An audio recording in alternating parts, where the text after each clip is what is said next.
पहाड़ों ने कई सालों तक इंसानी लाश को संभाल कर रखा। पेरू में 22 साल कबल लापता होने वाले अमरीकी कोहिपैमा की जमी हुई लाश मिल गई। कोहिपैमा की जिंदगी हादसात से भरपूर होती है। आसमान को छूती बुलंद चोटियों को सर करने वाले बहादुर अक्सर औकात पर अपनी जान भी गंवा बैठते हैं। उनमें से एक कोहिपैमा विलियम स्टैम्फिन भी शामिल हैं, जो पेरू में हुआस्कैरन पहाड़ की चोटी सर करने गया और वहां हादसे का शिकार हो गया था। 59 साल कोहिपैमा 2002 में पहाड़ सर करने की मुहिम के दौरान अपनी टीम के हमरा बर्फानी तोदे की जद में आकर लापता हो गया था, जिसकी तलाश के लिए रेस्क्यू ऑपरेशन भी किया गया, लेकिन नाकामी का सामना रहा।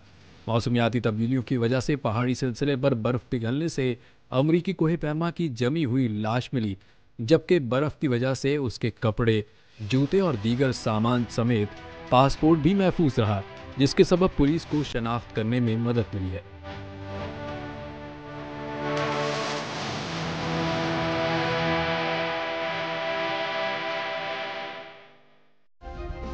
सब्सक्राइब करें और बेल दबाएं ताकि कोई खबर रह न जाए।